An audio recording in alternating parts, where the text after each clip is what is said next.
السلام علیکم and welcome to دیروی اکیډمي. دیروی اکیډمي کې تاسو ته هرکلی او خوش آمدید وایو.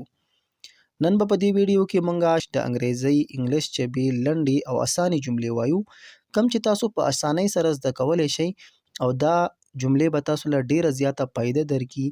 دا هغه جملې دي کوم چې مونږ هره ورځ ډیرې زیاتې استعمالو. د دې جملو سره به تاسو ته په انګلیش ویلو کې ډیره زیاته اسانتیا پیدا شي. د دې نه مخکې مونږ مختصرې او لنډې جملې په نورو ویډیوګانو کې هم بیان کړي دي. تاسو ته به زموږ چینل کې هغه ویډیوګانې میلاو شي او دغه ویډیوګانو لینک به د دې ویډیو په ډسکرپشن کې تاسو ته میلاو شي. نو خپل نننی سبق شروع کوو. اولنۍ جمله ده listen to me. listen to me. listen to me. ما ته غوږ کېږده. listen to me. ما ته غوږ کېږده. ما واوره. زما دا خبره واوره. come here. come here. دلته راشه. come here. دلته راشه. no doubt. no doubt. هیڅ شک نشته. بېشکه.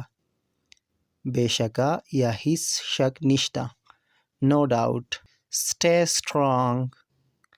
stay strong. کلک مضبوط اوسېږه. کلک اوسېږه یا مضبوط اوسېږه په خپله خبره یا په خپل کار باندې. stay strong. take rest. آرام وکړه. take rest. آرام وکړه. come back. come back.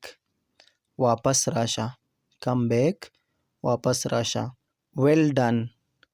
well done. ډېر ښه. well done. ډېر ښه. get out. get out. بهر وځه یا بهر ته وځه. بهر وځه. get out. be patient. be patient. صبر وکړه. be patient. صبر وکړه. take care. take care. خپل خیال ساته یا خیال ساته. take care. خپل خیال ساته. be quiet. be quiet. غلی اوسېږه. چوپ اوسېږه یا خاموشه اوسېږه. be quiet. غلی اوسېږه یا غلی شه. go home. کور ته ځه. کور ته لاړ شه. go home. کور ته ځه. great job. great job. ډېر ښه کار. څوک یو ښه کار وکړي ته هغه ته وایې great job. ډېر ښه کار. I'm sorry. I'm sorry. معافي غواړم. ستا نه څه غلطي وشي نو ته دا جمله ویلی شي I'm sorry. معافي غواړم. غلطي رانه وشوه. نو I'm sorry. معافي غواړم. sit down. sit down. کېنه. sit down. کېنه. stand up. stand up. پاسه یا ودرېږه. stand up. ودرېږه. come back. come back. واپس راځه. whatsapp. whatsapp. څه حال دی. whatsapp. څه حال دی یا څه حالت دی. I'm tired. I'm tired. زه ستړی شوی یم. I'm tired. زه ستړی شوی یم. not now. not now. اوس نه. not now. اوس نه. once again. once again. once again. یو ځل بیا. once again. یو ځل بیا. who knows. who knows. چاته پته ده. who knows. چاته پته ده. too much.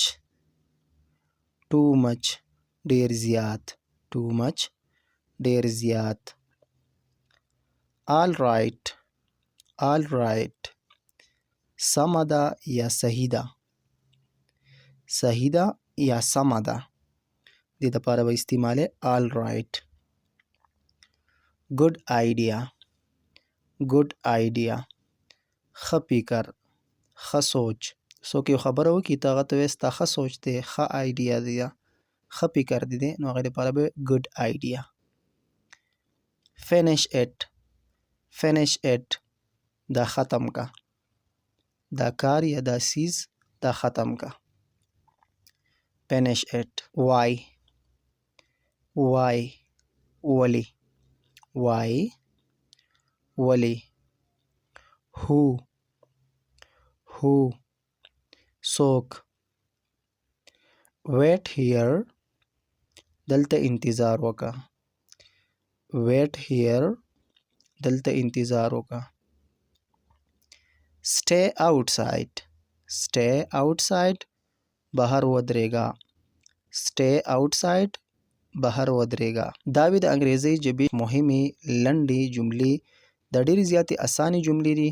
زمونږ په چینل کې به تاسو ته داسې ویډیوګانې نورې هم ملاویږي. د نورو داسې ویډیوګانو دپاره زمونږ چینل ضرور سبسکرایب کړئ. په بله ویډیو کې به انشاءالله بیا حاضرېږو. د الله په امان.